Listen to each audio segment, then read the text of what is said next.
बिस्मिल्लाह। अच्छा ये बच्चों, ये MTH 201 और 301 के लिए ये सॉल्व MCQs होंगे।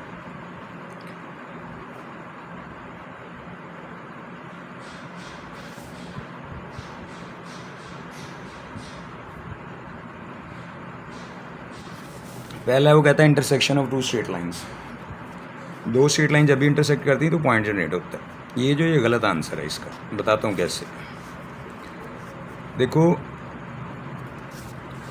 आपके पास लाइंस जो होती हैं, सबसे पहले आपके पास फ़र्ज़ करो ये लाइंस, तो ये नॉन वर्टिकल है। बट नॉन वर्टिकल इसलिए हैं क्योंकि इनके दरमियान एंगल जो है वो 90 के अलावा या बड़ा होता है या छोटा होता है, तो ये जनरेट हुआ ये। अब अगर दो वर्टिकल लाइंस भी इंटरसेक्ट करती हैं तो जनरेट तो वो एक पॉइंट ही कर दी। ठीक हो गया। तो उनका इंटरसेक्शन उसने पूछा हुआ, ये इसका गलत आंसर है, प्लेन वगैरह नहीं होता। ठीक है, ये सरफेस है, ये पेज एक सरफेस है। अब अगर आपने इसको प्लेन का दर्जा देना है तो फिर हम कहते हैं दो जो नंबर लाइन होती है, एक हॉरिजॉन्टल होती है, एक वर्टिकल, जिनके ऊपर नंबर मेंशन होते हैं। सेंटर में 0, इस तरफ जिस तरह कहते हैं +1 है, इधर -1 है, ऊपर y की वैल्यू प्लस है, नीचे y की नेगेटिव वैल्यू, तो फिर जाके उसे प्लेन का दर्जा दिया जाता है। और ग्राफ क्या होता है?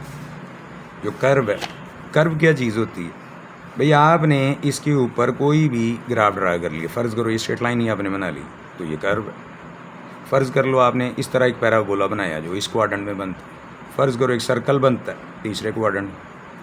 ठीक है, तो ये सारे के सारे आपके पास क्या होते हैं, मतलब एक पैराबोला इधर को बन जाएगा। तो ये सारे पाथ हैं, रास्ते हैं, जिनको कर्व्स का नाम दिया जाता है।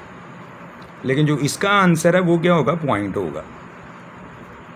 ठीक है, इसके बाद वो कहता है plane is a dash surface. Plane के अंदर क्या है? दो डायमेंशन है। डायमेंशन क्या होती है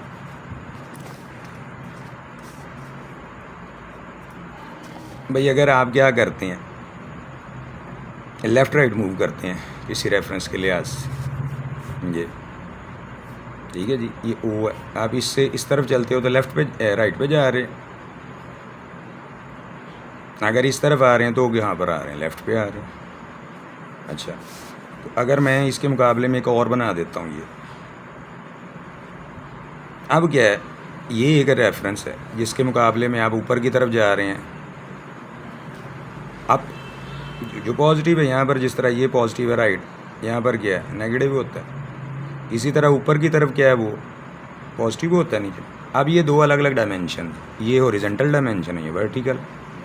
फिर इनको जब मिलाया जाता है आपके पास, तो वो आपके पास क्या होता है? अच्छा, ये जो इसकी राइट साइड होती है, ये राइट डायरेक्शन होती है। डायरेक्शन और डायमेंशन में फ़र्क देना। ये इसकी लेफ़्ट डायरेक्शन, ये इसकी अपवर्ड डायरेक्शन और ये इसकी डाउनवर्ड डायरेक्शन। ये डायमेंशन वर्सेस डायरेक्शन। ये बच्चे एक ही चीज़ करते रहते हैं, मैं बता रहा हूँ आपको। ठीक है, डायमेंशन क्या है आपका? जिस तरह हॉरिजॉन्टल आप राइट पे मूव करें या लेफ़्ट, अगर आप राइट पे मूव करें तो राइट डायरेक्शन, वरना क्या है? Left direction. अगर आप ऊपर नीचे मूव कर रहे हैं तो आपकी डायमेंशन वर्टिकल हो गई है। ऊपर क्या होगी? अपवर्ड डायरेक्शन है, नीचे क्या होगी? Downward direction. तो इसको फिर यूँ जब मिलाया जाता है तो प्लेन होता है। तो इसमें कितनी डायमेंशन होगी? दो। एक को एक्स एक्सिस जिस पे कहते हैं हॉरिजॉन्टल एक्सिस होता है, और एक को क्या कहते हो आप? Y axis. ये लो, जहाँ इंटरसेक्ट करते हैं वो ये, और 90 डिग्री पे मिलते हैं। फिर एक था तीसरी डायमेंशन कौन सी होती है? जब आप दोनों एक ही वक्त के अंदर, आप ऊपर आ गए हैं, अब आप इधर मूव करें या ऊपर नीचे मूव करें, तो आप कहाँ पर हैं? स्पेस में। ठीक है, प्लेन 2 डायमेंशनल होता है, 3 डायमेंशनल स्पेस होती है, 1 डायमेंशनल नंबर लाइन होती है और डायमेंशनलेस पॉइंट होता है। लो जी, ये समझ आ गया आपको? ये 2D है। अब आपको अगर 1D बनाना है तो 1D क्या है? ये नंबर लाइन जो होती है ये 1D होती है। यहाँ O है, ये फ़र्ज़ करो ये पॉइंट है, और ये भी। अच्छा, नंबर लाइन में यार पॉइंट के मुकाबले में क्या होता है? ये पॉइंट है, उसके मुकाबले में एक रियल नंबर होता है। ठीक है, और प्लेन के अंदर, ठीक है, हर पॉइंट के मुकाबले में 2 रियल नंबर्स होते हैं। जिस तरह ये 3 और फ़र्ज़ कर लो कि मैं इसको 4 कह देता, तो इन 2 रियल नंबर्स को हम क्या कहते हैं? ऑर्डर्ड पेयर का नाम देते हैं।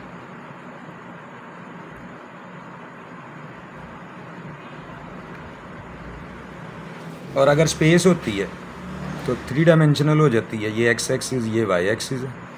अब जेड एक्सिस ज़ाहिर है ये ऊपर की तरफ जहाँ पेन की पॉइंट है, तो उसको तो नहीं हम शो करते, वो फिर इधर कर देते। तो इसमें भी ये अगर मैं यहाँ शो करूँगा, इसका मतलब क्या है, ये मैं स्पेस के अंदर हूँ। तो हर पॉइंट के मुकाबले में क्या होता है, 3 रियल नंबर आते हैं जिसको ऑर्डर्ड ट्रिपल्ड कहते हैं। क्योंकि ये नंबरों की जो तरतीब है इसका ख्याल रखना। अगर ये तरतीब आगे पीछे हुई तो ये पोजीशन ही चेंज हो जाती है। इस तरह ये 4 3 है तो वो पोजीशन ये नहीं होगी, कोई और होगी।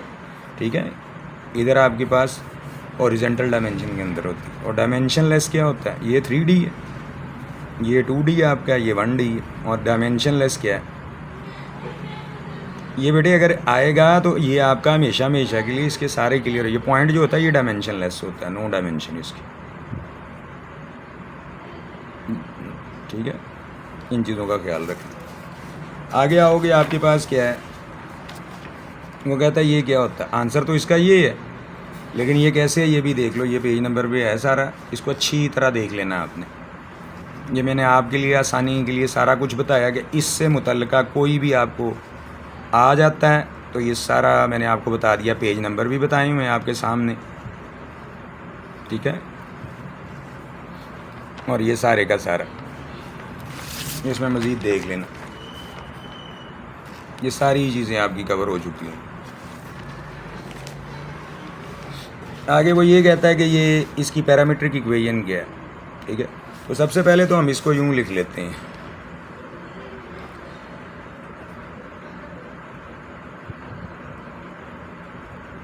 आर ऑफ टी क्या आ गई, साइन स्क्वायर टी आई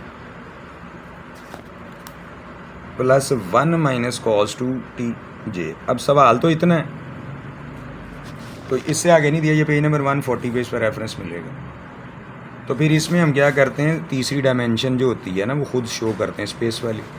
तो ये एक्स है, इसको पूरा लिखा जाता है एक्स ऑफ टी। पैरामीटर किसे कहते हैं, डिपेंडेंट वेरिएबल और इंडिपेंडेंट, वो अभी आपको बता देता हूँ। ये तीनों के तीनों चाहे पैरामीटर है होते ये सारे वेरिएबल्स ही हैं, लेकिन इनको ठीक है रेफरेंस की वजह से कुछ और कहा जाता है। देखो एक्स वाई जेड ये तीनों वेरिएबल हैं, जब ये किसी एक वेरिएबल पे तीनों डिपेंड करेंगे उसकी हैसियत पैरामीटर की हो जाएगी। ये इसका मतलब ठीक होगी बात। तो इसी तरह के आपके अगला क्वेश्चन है ये वाला, तो इसमें ये एक्स वाई जेड, इसको खाली भी लिख सकते हैं आप अगर सवाल में लिखा है ना, तो तब भी ये ठीक है। टी के अलावा भी यानी इसको लिख सकते हैं आप, जिस तरह ये जेड। अगला सवाल भी ये आपका हो जाएगा। उससे आगे वो कहता है इसका डेरिवेटिव निकालो। तो डेरिवेटिव फ़र्ज़ करो मैं इसी की बात कर देता हूँ, अगर आपने डेरिवेटिव ही निकालना है तो। अब उसने इसको इस फॉर्मेट में लिखा हुआ है, ये cos 5t comma tan t और कॉमा आपके पास है 6 sin t। ये आपका सवाल है। वो कहता है इसका डेरिवेटिव क्या, डेरिवेटिव तो ये आंसर है इसका 145 पे। कैसे निकालोगे आप, इसका डेरिवेटिव क्या है जी, कॉस का क्या होता है minus sine with the same angle, फिर एंगल की डिफ्रेंशिएशन 5t की टी के लिए आऊँगा, टी के लिए आस में तो वो 5 ही होगा। कॉमा टेंजेंट का क्या होता है सेकंड स्क्वायर, तो एंगल टी है, टी का टी के लिए आस 1 होगा। ये 6 कांस्टेंट है, साइन का क्या होगा कॉस टी। ठीक है, ये आपने क्या कर लिया, इसका डेरिवेटिव ले लिया। तो मज़ीद हल करना तो इसको पहले लिख लो, ये लो -5, ये दायरे से मल्टीप्लाई नहीं कर देना, ये पहले आता है, रेशो से पहले लिख दिया जाता है। ये सेकंड स्क्वायर टी हो जाएगा और कॉमा ये क्या आ जाएगा 6 cos t। अब बात समझ में आई है कि नहीं, ये आपका बना है इसका सवाल। अब इसी तरह आपने अगले सवाल को कर लेना, ये किया भी हुआ यहाँ पर, ये लेना। ठीक है, इसको करोगे तो ये आंसर आ जाएगा तीनों पे, इसको बटे के ऊपर ले जाओगे स्क्वायर की फॉर्म में, तो वो ये किया हुआ था। आगे आओ, वो कहता है ये एग्जैक्ट डिफरेंशियल है कि नहीं। भाई ये जो x के साथ है इसको p कहते हैं, इसको y के लिहाज से आपने पार्शियली डिफरेंशिएट करना है। इसका मतलब क्या है, y variable x square constant हो जाता है, जिस तरह 5 10 होता है। तो ये तो कांस्टेंट और वेरिएबल है, क्योंकि y के लिहाज से चूँकि कर रहे होते हैं दोनों वेरिएबल, लेकिन जिसके लिहाज से करना उसको वेरिएबल लेना, बाकी को कांस्टेंट ले लेना। इसको आसान कर देता हूँ आपके लिए कि इसका मतलब क्या होता है ये 8वां जो, ताकि आपको बाद में परेशानी ना हो।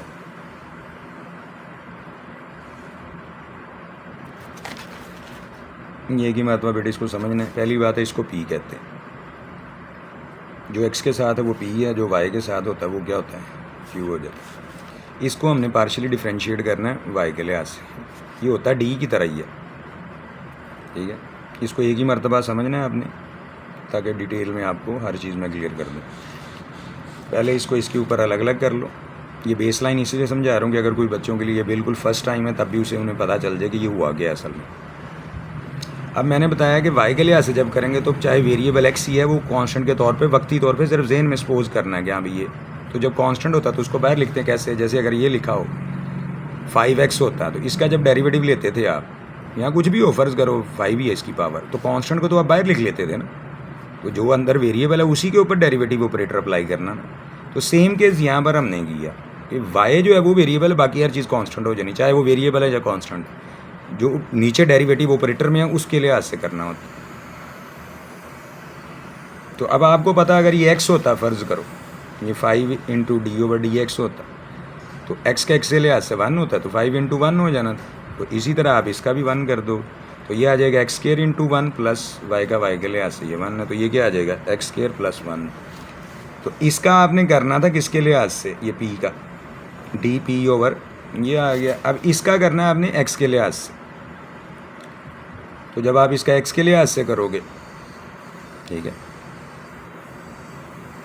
तो माइनस तो वैसे बाहर आ जाएगा, x के लिहाज से वैसे 1 हो जाएगा। अब ये -1 है, ये एक्स स्क्वायर प्लस 1 है। अब आपने यहाँ पर लिखना, चूँकि जब p का y के लिहाज से किया गया आंसर वो बराबर ही नहीं आ रहा किसके, जब q का x के लिहाज से किया गया, क्योंकि इसका आंसर क्या एक्स स्क्वायर प्लस 1 है जबकि इसका -1 है, तो -1 और ये डिफरेंट है, तो हम कहेंगे सो गिवन डिफरेंशियल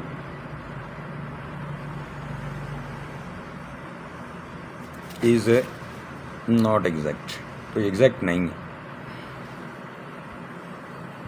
बाकी अब आप सवाल भी करते रहोगे, होते जाएंगे। तो ये वैसे स्टेटमेंट फॉल्स है। पेज नंबर 155 पे आगे आओगे, ये वॉलिस फार्मूला होता है साइन फार्मूला जब n इवन होता है और n 2 से बड़ा हो। ये पेज नंबर 181 और 182 पे सारे फार्मूले लिखे हैं इनके इवन ऑड होने के, साइन और कॉस के। उस फार्मूले में जब देखोगे तो π/2 यहाँ लिखा हुआ है, ठीक है, लेकिन यहाँ शुरू में उन्होंने लिखा हुआ था, वो वैसे मैंने आखिर में लिखा, मैं इसको काट दिया, ठीक है। ये लिमिट भी याद रखना, ये 0 से π/2 होनी चाहिए, वो ना कहीं 0 से पाई को कर दो या π/2 से 0, ऐसा नहीं होता है। और कुछ साइंसदान बच्चे ये करते हैं 0 ऊपर π/2 नीचे, तो यहाँ नेगेटिव लगा देते हैं। बेटे ऐसा खतरनाक तजर्बा नहीं करते हैं, ठीक है, वो साइंसदानों को अलाउ होता है। इसके बाद वो कहता है match the following equation in polar coordinates with its graph. अब इसको अच्छी तरह आपने समझना, ये सवाल है क्या असल में, r cos theta is equal to क्या ए, ये तो सवाल है आपको। अब आपको पता है राइट एंगल ट्रायंगल से, ठीक है, जब आप सर्कल की बात करते हैं ये थीटा है, ये एक्स है, ये वाई है और ये आर है, तो यहाँ से आप रिलेशन बनाते हो तो आपको पता है एक्स किसके बराबर निकलता है, ठीक है भाई, एक्स ओवर आर किसके बराबर होता है, कॉस थीटा के ना, यही होता है ना, इसके लिए से कॉस लोगे तो ये, तो यहाँ से एक्स की वैल्यू क्या निकलेगी, आर कॉस थीटा। तो इसी तरह जब आप साइन की करोगे ये बड़ा ये होगा, तो वहाँ से साइन की वैल्यू भी आ जाएगी उसकी वाई की, ये। तो जब भी आर कॉस थीटा लिखा हुआ है उससे मुराद है वो एक्स है, और जब आपके पास क्या लिखा हुआ है आर साइन थीटा इंटू है, ये मल्टीप्लाई है, और ये बी के बराबर है, तो इसका मतलब ये क्या, ये तो वाई बराबर बी। तो ये क्या होता है, ये तो पोलर के अंदर एक लाइन होती है जो पैरेलल किसकी होती है, वाई एक्सिस के, क्योंकि वाई एक्सिस तो नाम है ना, उसके ऊपर पूरी है, वाई एक्सिस के ऊपर एक्स की वैल्यू 0, तो इसकी इक्वेशन होती है। अब ये एक्स की वैल्यू फ़र्ज़ करो 2 है, अगर ये की वैल्यू 2 है तो ये एक्स इक्वल टू 2 ऐसी लाइन होगी जो पैरेलल किसकी हो जाएगी, वाई एक्सिस की। ये तो एक्स एक्सिस है, जो पैरेलल वाई एक्सिस की होती है वो परपेंडिकुलर किसकी होती है, एक्स एक्सिस। इसी तरह जब इसकी बात आप करोगे, ये क्या है, तो ये ऐसी लाइन है जो पैरेलल किसकी हो जाएगी, एक्स एक्सिस। ये तो एक्स एक्सिस हो गया ना, इसकी इक्वेशन क्या है, पूरे एक्स एक्सिस में वाई 0 था, ये इसकी इक्वेशन है। तो ये वो लाइन है जो ये आपके पास फ़र्ज़ करो बी है, तो बी की वैल्यू 2 है, तो यही वाई होता है, y is equal to b जो है। ये ऐसी लाइन पैरेलल किसके है, एक्स एक्सिस के, लेकिन वो परपेंडिकुलर किसकी हो जाती है, वाई एक्सिस के। ये भी याद रखने की बात है। नाम लिख दो, वाई एक्सिस लिख लो, यहाँ पर एक्स इक्वल टू 0, ये एक ही बात है। यहाँ पर भी नाम लिखना तो नाम लिख दो वाई एक्सिस। तो इसका मतलब ये क्या है, ये पोलर के अंदर भी क्या है, कर्व नहीं बदलता है, सिर्फ उसकी रिप्रेजेंटेशन बदलती है। तो ये मैंने सारा कुछ करके ये बच्चों को बता दिया था, ये आप देख लेंगे। और अगर आपसे यही कह दिया जाता है कि हाँ भाई x इक्वल टू 0 अगर रेक्टेंगुलर में वाई एक्सिस की इक्वेशन है, तो पोलर में क्या होगी, r cos theta is equal to 0 हो जाए। ये 126 के ऊपर सारा कुछ दिया हुआ बेटे, ये याद रखने की बातें हैं, ठीक है। y इज इक्वल टू 0 का क्या मतलब है, ये रेक्टेंगुलर में एक्स एक्सिस की इक्वेशन है, तो पोलर में क्या होगी, y बराबर होता है ना आर साइन थीटा, ठीक है, ये थीटा है, r sine theta is equal to 0, ठीक हो गया। ये एक्स एक्सिस है, इसकी इक्वेशन क्या है वाई ज़ीरो, ये एक्स ज़ीरो है, ये किसकी है वाई एक्सिस की, नाम वाई एक्सिस है लेकिन इक्वेशन ये है। तो ऐसी लाइन जो पैरेलल इसकी है, और अगर इस एक्स इक्वल टू ज़ीरो है तो पोलर में ये क्या हो जाएगा r cos theta is equal to zero. ठीक है, जो चीज़ पैरेलल किसकी होती है वाई एक्स एक्सिस की, वो परपेंडिकुलर किसकी हो जाती है वाई एक्सिस की। जो पैरेलल वाई एक्सिस वो परपेंडिकुलर किसकी होगी एक्स एक्सिस के 90 डिग्री। और ये जो ए ज़ीरो है ना, इसको एक्स इंटरसेप्ट कहते हैं, और ये ज़ीरो ए अगर लिखा हुआ है तो ये वाई इंटरसेप्ट होता है। यानी यहाँ पर अगर आप बात करते हो ए ज़ीरो तो ये क्या कहलाएगा, ये एक्स इंटरसेप्ट कहलाता है। किसका, लाइन का ही होता है बेटा, यह कर्व का होता है। और यहाँ पर अगर ज़ीरो ए लिखा है, मैं इसको बी कह देता हूँ, लिखना ये कि बी भी आ सकता है, वो कोई मसला नहीं। पता कैसे चलता है, अगर एक्स ज़ीरो और वाई की वैल्यू तो लाइन वाई एक्सिस पे कहाँ कट करी, तो इसको वाई इंटरसेप्ट कहते हैं। आर इज इक्वल टू ए, ये पोलर के अंदर इक्वेशन है किसकी, सर्कल की, और रेक्टेंगुलर में भी लेके आ सकते हो इसको। इसी तरह अगर यहाँ पर सर्कल का सेंटर कहाँ पर, ओरिजिन के ऊपर, अगर सर्कल का सेंटर है वाई एक्सिस के ऊपर वाली साइड पे आता है तो एंगल पाई बाई 2 है, उस वक्त सेंटर ए ज़ीरो है अगर आपका। वैसे तो ये गलत लिखा हुआ है, ये ए ज़ीरो नहीं है, ठीक है जी, क्योंकि ए ज़ीरो का मतलब है कि एक्स की वैल्यू मौजूद है, ये गलत लिखा हुआ है, ये ज़ीरो ए होगा। इस पैटर्न के ऊपर आती है चीज़, गौर से देखो जरा। हाँ, ये पता कब होगा, ये अगर ए ज़ीरो है, ठीक है, इसकी ये बेसिकली ज़ीरो नहीं होगा, ये ए और पाई बाई 2 होगा पोलर के अंदर। जिस तरह ये है ना आपके पास ज़ीरो, ये रेक्टेंगुलर के अंदर कोई पॉइंट हो सकता है, लेकिन ए ज़ीरो ये नहीं है, ये पोलर के अंदर होगा ए पाई बाई 2। और अगर नीचे की तरफ आएगा तो ये हो जाएगा ए और माइनस पाई बाई 2, इधर से होगा, इधर से आओगे तो यहाँ 3 पाई बाई 2 भी लिखा जाए। बहरहाल दोनों सूरतों में इसकी इक्वेशन आपने याद रखनी, ठीक है, ये मालूमात गलत थी। अगर ये वाई एक्सिस के ऊपर सेंटर इसका आ गया तो इसकी इक्वेशन पोलर में ये होती है, अगर ऊपर की साइड पे, अगर वाई एक्सिस की नीचे की साइड पे आ गया सर्कल और सेंटर उसका वाई एक्सिस पे आया, ये होगा उसके कोऑर्डिनेट, तो उसकी इक्वेशन ये। अगर ये एक्स एक्सिस की राइट साइड पे आ गया, ठीक है, तो इसकी इक्वेशन पोलर में ये होगी। अगर ये लेफ्ट साइड पे आ गया, ये ए और पाई है, ये मैंने क्या लिखा है ए कॉमा पाई है, और ये क्या है सेंटर है ए कॉमा ज़ीरो। अब समझ आ गई, तो ये लेफ्ट साइड पे ये हो जाएगा, ठीक है बेटे। अब देखो ना, ये ए ज़ीरो है तो ये तो ए ज़ीरो नहीं ना हो सकता, ये गलत लिखा हुआ है। ये ए ज़ीरो वैसे पॉइंट को ही ले सकते हो, लेकिन अगर सेंटर के लेने पोलर में तो वो ए पाई बाई 2 है, ये नहीं होगा, ये गलत लिखा हुआ है, ठीक होगी बात। उसके बाद बेटे आता है आपके पास सिमेट्री के लिए। अगर आपने सिमेट्री एक्स एक्सिस और वाई एक्सिस के लिहाज से तो आप चेक करते थे ना, अब मैं आपको ये बता देता हूँ सारी इसमें। अगर आपने चेक करना है कोई कर्व्स वाई एक्स एक्स के लिए सिमेट्रिकल है कि, तो उसमें वाई की जगह माइनस वाई रिप्लेस करो, अगर आंसर वही आता है तो वो ग्राफ सिमेट्रिकल होगा अबाउट एक्स एक्सिस। अगर y is equal to x square है तो वहाँ पर आप एक्स की जगह माइनस एक्स पुट करते हो, उसको हल करते हो तो ग्राफ का आंसर वही आता है, तो वो सिमेट्रिकल अबाउट वाई एक्सिस होती है, ठीक है। और अगर आप दोनों एक ही वक्त में चेंज कर देते हो साइन और उसको हल करते हो, फिर वही तो सिमेट्रिकल अबाउट पोल होता है ओरिजिन, या दोनों एक्सिस के लिए आते हैं वो सिमेट्रिकल होता है, एक्स एक्सिस और वाई एक्सिस, ठीक है। उसके बाद पोलर और रेक्टेंगुलर के अंदर ये कम्बिनेशन होता है, ठीक है। अब यही सिमेट्री जो आप एक्स एक्सिस वाई एक्सिस यहाँ ओरिजिन के लिहाज से चेक करते हो, वही पोलर के अंदर भी आपने करना है। उसे इनिशियल लाइन कहते हैं, या वाई एक्सिस कहते हैं, या पोल कहते हैं। तो अगर आपने किसी इक्वेशन को चेक ही करना है कि वो किसके लिहाज से सिमेट्रिकल है, अगर तो आर थीटा की जगह आप आर और माइनस थीटा उस इक्वेशन में पुट करते हो, उसको हल करते हो तो वही आ जाता है, तो हम क्या कहते हैं कि वो सिमेट्रिकल अबाउट क्या होगी, इनिशियल लाइन होगी। अब उसकी मिसाल मैं आपको दे देता हूँ ताकि आपको क्लियर हो जाएगी ये है क्या असल में। ये 11वां MCQ आपका। मिसाल के तौर पर आपके पास लिखा होता है आर इज इक्वल टू ये, तो आपने तो सिंपल थीटा की जगह माइनस थीटा पुट करना है, तो आपको पता है नेगेटिव एंगल और पॉजिटिव का क्या होता है, सेम होता है। तो हम कहेंगे ये सिमेट्रिकल अबाउट क्या है, ये जो कर्व है या इक्वेशन जो बनेगी ये सिमेट्रिकल किसके लिहाज से है, सिमेट्रिकल अबाउट है, ठीक है, इनिशियल लाइन इसे कहते हैं, जिसको आप एक्स एक्सिस बोलते हैं। हो गई बात क्लियर। अब इसके बाद भी हो सकता है कि मसला आप क्या कहते हैं कि इसमें पाई बाई 2 अगर आपने पुट करना है, ठीक है, मसलन r is equal to sine theta, मैं एक मिसाल देने लगा हूँ, तो यहाँ पर आप क्या करो, अगर थीटा की जगह पाई माइनस थीटा पुट कर ही देते हो और उसको हल करते हो तो सेकंड क्वाड्रेंट बनेगा। सेकंड में साइन क्या होता है, पॉजिटिव होता है, तो आंसर फिर साइन थीटा है।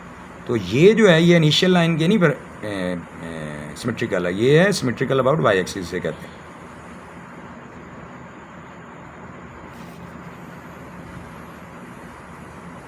आखिरी चीज़ आती है पोल के लिहाज से। पोल के लिए आर की जगह माइनस आर पुट करना होता है, तो वो आप कर सकते हो। फ़र्ज़ करो वो दी इक्वेशन ये हुई है, आपको एक मिसाल देने लगा,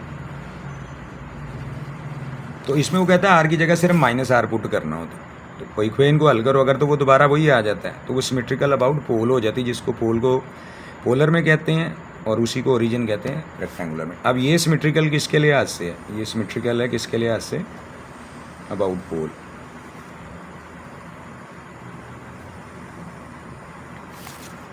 तो 128, बाकी सारा ये भी वही दिया हुआ है। अब आ जाओगे इसके एम्पलीट्यूड और इन चीज़ों के ऊपर आओगे, ठीक है। एम्पलीट्यूड किस तरह से आएगा आपका, सबसे पहले मैं आसान कर देता हूँ ना, फंक्शन को यूँ लिखा जाता है, कोई भी फंक्शन आपका जिस तरह ये f(x) लिखा हुआ है, ये जनरल फॉर्मेट में यूँ होता है असल में। ये a है, ये साइन क्या होगा आपके पास, जो मिसाल देने लगा हूँ, फ़र्ज़ कर लो कि ये आपके पास क्या है, ये nx इस तरह लिखा हुआ। अब इसकी मैं मिसाल, इसका पीरियड जो होता है ना, ये 2π होता है बाय n, जो भी मल्टीप्लायर होता है। अब आपका सवाल क्या है जी, सवाल तो आपका ये है, साइन क्या है जी, x/3। तो पहली बात है कि इसको मैं यूँ लिखूँगा, 1 इसमें शो करूँगा और इसको भी ब्रेक करके एंगल को यूँ लिखूँगा, ताकि आपके पास चीज़ें आइडेंटिफाई हो जाए। अब यहाँ से अगर आप देखते हो तो a क्या है, इसका भी इसके साथ के जो कोफिशिएंट होता है वही तो a है ना, मैं यहाँ पर लिख लेता हूँ इसे। a की वैल्यू 1 एम्पलीट्यूड हो गया और n किसके बराबर है, 1/3। तो पीरियड का क्या फार्मूला है, 2π/n है। तो n क्या है, यहाँ पर पुट कर दो 1/3, ये पलट के ऊपर जाके मल्टीप्लाई होगा 3 × 2π, तो ये कितना आ जाएगा, 6π। ये तरीका होता है, ठीक है। आगे इसी तरह साइन और उसके लिए कॉज और टेंजेंट के लिए लिख लेता हूँ, बाकी भी आप कर सकते हो। a cos nx है अगर, तो इसका भी पीरियड क्या होता है, 2π/n। लेकिन अगर ये टेंजेंट के अंदर आ जाता है तो इसमें फ़र्क आ जाए, बाकी भी आप रिस्पेक्टिवली कर सकते हैं, उसका सिंपल π/n हो जाता है। ये अगला दिया हुआ आपका, यही दिया हुआ आपको कॉज के लिए, ठीक हो गया बच्चों। इसके बाद वो इसका टाइम पीरियड की वो बात करता है कि ये है क्या। अब आपने बड़ी अच्छी तरह समझना कि ये होता क्या है। असल में ये है कि एक एक्स की वो डोमेन जिसके लिए वाई अपनी सारी पॉसिबल वैल्यू अटेन करता है, बस। अब मिसाल के तौर पर 0 से 6 तक इसकी वैल्यू वाई की क्या है, 4 है। 6 से 8 तक क्या है, इसकी वैल्यू 0 है। वाई एक्सिस के ऊपर, एक्स एक्सिस पे ही आ गई वाई की वैल्यू। आई बात समझ में। तो फिर दोबारा देखोगे आप 8 से 16 तक फिर 4 है, फिर 14 से 16 तक क्या है, 0 है। इसका मतलब क्या है, ये जो वैल्यूज़ हैं यही आगे रिपीट हो रही। तो भाई एक ही मरतबा जो आप देखो ना क्या पॉसिबल वैल्यूज़ हैं, उसके बाद आपको ज़रूरत ही नहीं है। अब मिसाल के तौर पर यही आपका 15वां है, हम इसकी बात कर लेते हैं, गौर से देखो। यहाँ से यहाँ तक ये क्या है, ये 6 है और ये क्या है, 8। वो कहता है इसकी वैल्यू 4 है और यहाँ से यहाँ क्या है जी, ये 0 है इसकी। भाई एक्स एक्सिस भी ये क्या है, f(x). तो f(x) बजाते खुद जब एक्स एक्सिस पे ही आ जाएगा तो फंक्शन की वैल्यू तो क्या होगी, 0। अब इसका मतलब समझना कि भाई आपकी 0 से 6 तक जो है फंक्शन की वैल्यू वो 4 है, और उसके बाद यही फंक्शन जो है ये इसका ग्राफ 0 पे आ जाता है। कब, जब आप 6 से 8 तक चलते हैं। तो फिर पॉसिबल सारी वैल्यूज़ क्या हैं, दो ही किस्म की वैल्यूज़ हैं। 0 से 6 तक कोई भी वैल्यू अगर इसकी आती है, 1 2 3 4 5 6 तक, तो y 4 ही रहेगा, ठीक है। और जैसे 6 से 8 तक फ़र्ज़ करो ये 7 भी है, तो उसके लिए फंक्शन है 0 हो जाना। तो पॉसिबल वैल्यूज़ क्या हैं, या 4 है y की, या f(x) की, या 0 है, ठीक है। तो ये किस डोमेन में है, 0 से 8, तो दैट इज़ द पीरियड, ठीक है। इसी को हम पीरियड कहते हैं। x + p अगर क्या, उसके बाद वैल्यूज़ वही रिपीट होना शुरू हो जाती हैं। तो यहाँ पर क्या होगा आपका पीरियड, ठीक है, जो मैक्सिमम डोमेन वैल्यू उसमें से मिनिमम को माइनस कर दो, ये आ जाएगा। इसी तरह आप इसको भी चेक कर सकते हैं, ये तो फिर वही बार बार चल रहा है, ठीक है जी। ये भी दिए हुए हैं, जिसके मर्जी इन्वेस्टिगेट कर सकते हो। बहरहाल यहाँ पर इसका जो ग्राफ है वो तो ये है ना, ये वाला है या ये वाला, इसकी बात कर लो। भाई इसका ग्राफ बनाना है तो वो ये बनेगा ना। वैसे तो मैंने आपको बताया तो इसको एक्सप्लेन करके, इसका अगर पीरियड देखोगे 8 है, लेकिन ये जो सवाल दिया वह इसके मुकाबले में ग्राफ ये है। क्योंकि देखो 0 से 4 तक क्या है, 3 वैल्यू है, फिर 4 से 6 तक क्या है, 0। तो फिर इस पीस वाइज फंक्शन का ये ग्राफ है। और अगर इसकी मदद से आपने ग्राफ इक्वेशन बनानी होती तो वो ये बननी थी। चलो बाई चांस ही आ गया, अब हो ही गया। आई बात समझ में। तो यही कॉन्सेप्ट्स के फ़ायदे होते हैं। बाकियों को भी बनाने होंगे वो बना लोगे आप उसके, ठीक है। मसलन आप अगर इसका बनाना चाहते हो तो क्या होगा, इसका 4 होगा पहले फंक्शन, कहाँ से, 0 से 5 तक, और फिर 5 से 8 तक क्या होगा, ठीक है भाई। ये हो जाएगा ना, फंक्शन की वैल्यू क्या है, 4 है, कहाँ से 0 से 5 तक, तो इसके आगे 0 से 5 लिख दोगे, ये लो। उसके बाद यही फंक्शन जो है, ये f की वैल्यू यहाँ पर आ गई है, तो यही फंक्शन क्या हो गया, 0 हो गया किसके ऊपर, 5 से 8 तक, ये लो। तो फिर इसकी वही आ जाएगी सारी पॉसिबिलिटीज़, पीरियड सेम निकल सकते हैं। इसका क्या है, देखो जब आपके पास क्या है जी, गौर से देखना, 0 से 2 तक इसकी वैल्यू 2 है, ठीक है, फिर 2 से 3 तक इसकी वैल्यू डाउनवर्ड आती है, कहाँ तक आती जाती है, जब तक 5 आती है। तो ये फंक्शन ज़रा इसको बना इसका भी दूंगा, लेकिन थोड़ा कॉम्प्लिकेटेड होता है, ठीक है, लेकिन वो तरीका आपका यही है, क्योंकि ये एक लाइन है, ये नेगेटिवली स्लोप्ड होती है। आगे आओगे, अब इसको देखोगे तो ये क्या है, इसका पीरियड क्या है, देखो यहाँ से यहाँ तक ये ऊपर जाता है 0 से 2 तक, फिर 2 जैसे 2 से आप कहाँ पर आते हो, 5 तक आते हो तो ये नीचे आता है, और फिर जब 5 से 6 तक आते हो तो ये 0 हो जाता है, फिर वही पैटर्न। तो पॉसिबल वैल्यूज़ क्या हैं वाई की, 0 से 2 तक अपवर्ड है, 2 से 5 तक डाउनवर्ड, और 5 से 6 तक 0 है, बस ये 3 किस्म के पैटर्न है। तो टोटल फिर क्या हो गया आपका इंटरवल, ठीक है, 0 से 6 तक है। तो ये वो डोमेन है जिसके अंदर वाई अपनी सारी पॉसिबल वैल्यूज़ अटेन कर लेता है, ठीक है, जिसमें एक कंप्लीट साइकिल कर लेता है। तो जिस डोमेन के अंदर वो कंप्लीट करता है सारी पॉसिबल वैल्यूज़ या साइकिल कंप्लीट करता है, that domain is called the period. अब बात समझ में आ गई है। तो 6 है इसका पीरियड, ठीक है, वो तो हिस्से की हूँ मैंने, 0 से 2 वाई ऊपर जाता है, 2 से 5 वाई नीचे आता है, 5 से 6 0 है, ठीक है। तो टोटल तो 0 से 6 तक ही यूज़ हुआ ना, तो इसलिए 6 - 0 करोगे तो वो आ जाएगा। इसकी बात कर रहे हैं। अगला भी यही है, आज के लिए इतना कर लेते हैं, फिर दूसरा हिस्सा भी आ जाएगा। अब यहाँ पर देखोगे, देखो 0 से 4 तक क्या है, वो अपर जा रहा है, कहाँ तक, 4 तक। 4 से 6 तक क्या है, वो 4 से 6 तक तो एग्जैक्ट 4 हो गया ना। फिर 6 से 8 तक क्या है, वो 0 हो गया। तो 3 किस्म की वैल्यूज़ पॉसिबल है। 0 से 4 तक फंक्शन की वैल्यू बढ़ती है, 4 से 6 तक कांस्टेंट हो जाती है वाई की वैल्यू 4 पर, फिर 6 से 8 तक क्या होती है 5 की वैल्यू, फिर कम, पहले 4 फिर 0 हो जाती। तो 3 किस्म की वैल्यू वाई की पॉसिबल वैल्यूज़ हैं। तो वो किस में अंदर है, डोमेन में, 0 से 8 तक। तो फिर 8 क्या होगा, इसका पीरियड हो जाएगा। 8 - 0 करो या जो भी है, ये मैंने लिखा भी हुआ है इसमें। आगे बात समझ में। एक्चुअली तो ये है फंक्शन मैंने जो बना के आपको दिया है, फर्ज ये x²/4 कहाँ तक है, 0 से 4 तक। फिर फंक्शन की वैल्यू क्या है जी, 4 के एग्जैक्ट बराबर हो जाती है, कहाँ तक, 4 से 6 तक, ठीक है। और फिर 6 से 8 तक ये दोबारा 0 हो जाता है। वही बात क्लियर। तो टोटल पॉसिबल वैल्यूज़ y की ये वाली बनती हैं। तो डोमेन कौन कौन सी, ये। तो फाइनल जो डोमेन की वैल्यू उसमें से इनिशियल माइनस कर दोगे तो वो पीरियड आ जाएगा। x+8 चूँकि किसके बराबर, दोबारा से उसके बाद फिर वही आता है।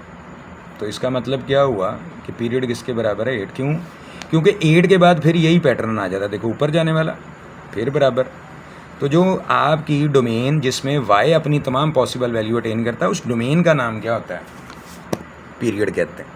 तो आज के लिए यहाँ तक काफ़ी 17 हो गए हैं, ठीक है। बाकी कोई प्रॉब्लम हुआ तो बेटे आप कर सकते हैं। मैंने आपको पहले ही बताया कि ये एकेडमी बच्चों आपके लिए स्टार्ट की हुई है। अगर इमरजेंसी में भी किसी को कोई भी पेपर इस तरह का तैयार करना पड़ जाता है बच्चे को, ठीक है, तो वो कर सकता है। फ़ी उसकी बेटे नॉर्मली मैंने आपको बताया 1000 पर मंथ है, एक ही मरतबा बच्चे जमा कराते हैं 2000। बाकी इमरजेंसी में अभी बहुत सारे पाकिस्तानी हैं, आएंगे तो हम तो किसी को ना नहीं बेटे करते हैं। God bless you. नए बच्चे सब्सक्राइब कर लें चैनल, ठीक है, और अपना फीडबैक बेटे ज़रूर दिया करें। आपको कुछ भी मेरे बच्चों चाहिए, ठीक है, तो मैं आपके लिए मौजूद हूँ। स्पेशली वो बच्चे जो शुरू से मेरे चैनल को सब्सक्राइब किया और अब मुझसे कुछ खफा भी हैं, जब मैंने एजुकेशन विद अवान गर्ल्स और बॉयज़ ग्रुप ख़त्म किया, ठीक है। कुछ KPK से बच्चे थे, कुछ और हैं, वो सारे समझ रहे हैं, कुछ पिंडी से थे, वो लड़के हैं, वो लड़की हैं, ठीक है। तो बेटे बाप और वालिद की बात का बुरा नहीं माना जाता, ठीक है, या टीचर की। अब आप लोगों के लिए सब कुछ है। अब मैं लाइव आने लगा हूँ यूट्यूब के ऊपर, ठीक है। कुछ भी प्रॉब्लम है तो ज़हन में सोच लीजिए सरवान आपके लिए मौजूद है। God bless you. अभी ये पहला हिस्सा है, दूसरे हिस्से में ये सारे MCQs मुकम्मल हो जाए। God bless you.